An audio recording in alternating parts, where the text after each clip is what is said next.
Today on the channel, we'll be learning how to make this stylish ruffle top with run shoulders. If this is something you're interested in, keep watching and let's jump right into this. So you start off by drafting. So we're starting off with a line at the top, which is a shoulder line.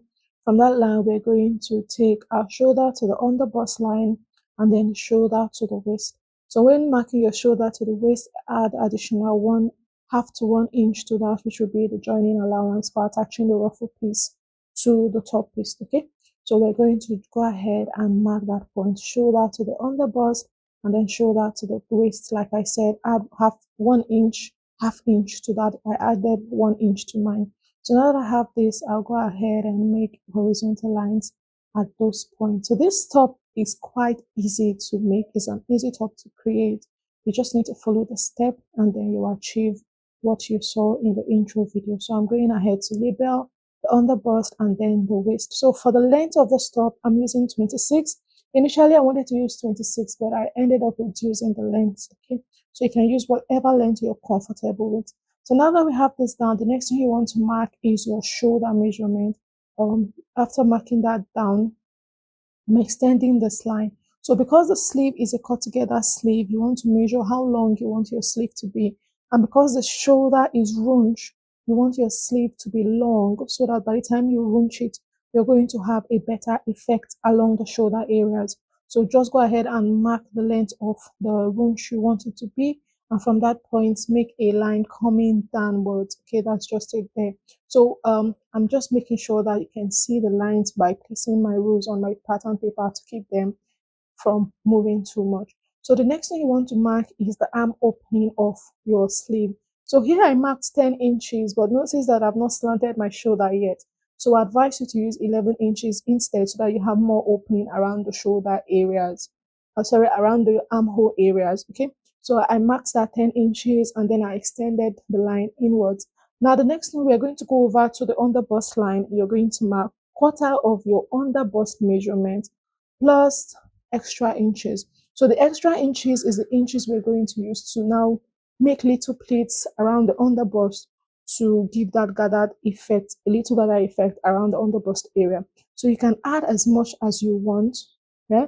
You can also finish drafting this out and then do the slash and spread method to get a fuller volume of gathers. But I just added about 6 inches to mine and then I'm going to use a curve rule to connect to the line coming from the armhole area. You can see the curve we have there. So ensure that the lines there are curved and not pointy so that when you stitch, you don't have your clothes dragging around that area. Now you move over to the waist and place quarter of your round waist measurement around there and you're going to connect it with that first measurement you got from your under bust, which is quarter of your round bust measurement. Now we're going to add a seam allowance of 1 inch to this side. So I'm adding 1 inch to this and then I'm going to just mark that down. So this part is going to be different from the upper part. Okay, so this part will be different. This is like the band. This is the front band, which I just went ahead to label. And the one we have at the upper one will just be the up. So we are practically through with drafting this. Now we're going to move over to the neckline. For the neck width, I'll be using 3.5 inches for the neck width. And then for the neck depth, for the front and the back, I'm going to use this same pattern to mark out the neckline and then go ahead and make adjustments later. So for the neck depth of the back, I used 7 inches and that of the front, I used 4 inches. So if you want to place a zip at the center back, you can decide to reduce the neck depth of your back, but the zip for the top is placed by the sides. We're going to see that as we go on. So for the front, we're using a C neckline, and then for the back, we're using a V neckline. So this is it, and then I'll go ahead and slant my shoulders by 1 inch for my shoulder slope right there. So that's why I said while marking for your armhole depth, use 11 inches instead of 10 inch, which I used here so that you have more opening. But mine was comfortable by the time I finished, so you can stick to what I have here. So I'll go ahead to cut this out. Then I'm going to use this pattern to place on another pattern paper and cut out the back. The reason I'm doing that is so that you're not confused while we're cutting out the different pieces we need for this top. Okay, remember I said I'm going to be using one pattern to cut out the different patterns that I need for this top. So this pattern now, I'll place it on another piece of paper and cut out the back and then the back upper piece and then the back band. So that's just simply what we're going to do. And make sure to indicate it because every piece we have here will be cut on fold. Now remember I said the zip will be placed by the side. So that means we're going to have a closed end, okay? But if you want your zip to be placed at the center back, you have to make provision for the space at the center back. But placing the zip at the sides, it just makes everything to turn out well. So I've gone ahead to place my pattern paper, use my tapes to hold it down, okay, so that it doesn't have any issues. Like I said, if you're placing a zipper, make sure to create the space for that. But for this piece, we're going to have pull the center back and the center front closed, and then we have our zipper sitting in front. So you're just going to follow through what you have on the front pattern paper, you follow through on the back pattern paper, do the same thing on your band piece also, and then just cut them out exactly as you have them. But the only adjustment you're making is around the neckline. You're going to use a V neckline for the back and then a C neckline for the front, like we already went ahead to draft. So if you want to use a V in front also, you can also do that. I think it just has to do with your preference and how you want yours to turn out by the time you finish doing that. Now, if you're fixing a zipper at the back, make sure to adjust, take off half inch at the center back of your band so that when you place your zip, it's not going to budge. Okay, so the center back of your waist, that's for the back band, go ahead and remove half of an inch to that. So we do that a lot on this channel to eliminate zip bulge. So you have to do that if you want your zipper to sit at your center back for this top. So I'm just going ahead to copy what I have, take off the parts I will not be needing, and then I'll take off the front pattern paper. I'm going to mark the neck width, and then take off the front pattern paper and then adjust that of the back. So we're going to now place the neck depth of the back on this pattern paper, which is 7 inches, and then connect it in a V and cut it out. So that's just it. Like I said, the reason we are cutting it out on separate patterns is so that you're not confused while we are cutting on our fabric piece. So we go ahead and cut on the fabric so that we can start stitching. So we're starting off with the front. You can see I've placed it down. So at the top part, you're going to add 1 inch to the shoulder areas. This is the allowance we need now to add to fix the ropes around the shoulders where we're going to ruch it to tie it together. So we're going to leave that. So because we already added 1 inch initially while we're drafting on the pattern, I didn't add any extra allowance to the joining part, which is the down part of this, and that's just it. So that the only place we added allowance is the shoulder areas. So if you also want to extend it at this point, extend the sleeve to join more gathers to the hem, not the hem, to join more gathers to the underbust areas, you can do that. But make sure your fabric is placed on fold while you're doing that. So we'll finish cutting for the front. The next is to cut for the back. So simply the same way we did for the front, we're going to now cut out the back. The only thing we're adding is the 1 inch around the shoulder areas we're using for the ropes, okay, to create the casing for where our ropes will pass through. So I'm just showing you this process on how to cut it so that you're not confused when you're cutting your own, because most times I'm always asked, oh, you don't show the cutting process. So this is just it. There's nothing strange about cutting it. We're just adding 1 inch seam allowance to the shoulder areas, and then we're cutting them on fold because we need the centers of both the front and that of the back to be closed, since we'll be attaching our zip to the side. Okay, we're not attaching zippers, just one zip to the side. So just go ahead and cut them out just like I've explained. So after cutting for the upper part, we're going to cut for the band. Now for the band, you'll be needing 4 pieces for both. You'll be needing 4 pieces in total. So 2 for the front and then 2 for the back. You're also going to place them on fold to cut. So that means you're going to have 2 pieces for the front and then 2 pieces for your back piece. Now, the reason why you need 2 pieces for the band is because one is going to serve as a lining piece, while the other will serve as a main piece. So we're going to use that to cover it up. If you don't have enough fabric, you can use another piece of fabric as your lining piece. So I actually got 3 yards of this fabric and I had a little left by the time I finished. I didn't even have up to half yard when I finish doing this. So you can do yours the way it's going to work for you and go ahead and manage your fabric. I think 2 yards of fabric can also work for this type, depending on your size and how you want it to turn out. So this is what I have after I finished. I went ahead to cut facings for my piece. So for the band, you can see I have double of them. I went ahead to notch the midpoint of the upper part of my band because everything is just straight. So you want to indicate that point so you are not confused, okay? And then for the ropes for the shoulder, I've gone ahead to cut the rope. So you need 4 ropes for the shoulder, 2 for one shoulder, and 2 for the other shoulder. So 4 ropes in total. It can be as long as you want, okay? But the width I have for this rope is about 1.5 inches of width. So you're going to fold them, okay? Just simply going to fold them so that we can use that to insert into the shoulder areas.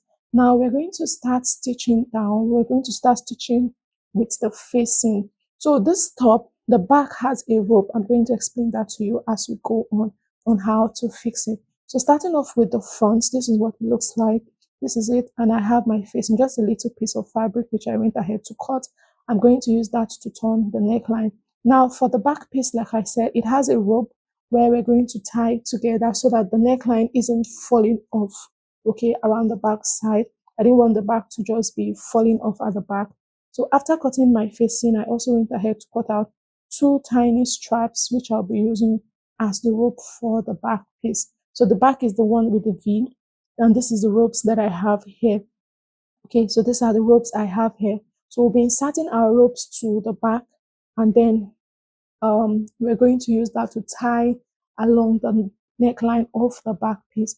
So what you want to do with the ropes you cut out, go ahead and cut out a rope, no matter how long. Okay, just depends on how long you want it to be. Okay, but the measurement I have here for this piece, which I'm going to give to you, is about 21, and then for the width, I have 1.5. So go ahead and fold the rope. Now for the facing, I'm showing you how we're going to fix the rope. Go ahead and turn the hem of um the the facing. I've gone ahead to also stitch down my ropes. So to do this, you're going to bring in the facing and then place it right side to the fabric. That's the neckline area. Make sure to pin the center so that the facing stays down. Now, because we're going to be attaching ropes to the shoulder for the ruching, remember we added 1 inch to the shoulder area. We're going to come down a little bit so that the ropes does not interfere with what we have around the shoulder, which is the ruch effect. So you're going to come down 2 inches from your shoulder areas, and that is where you're going to insert your rope into.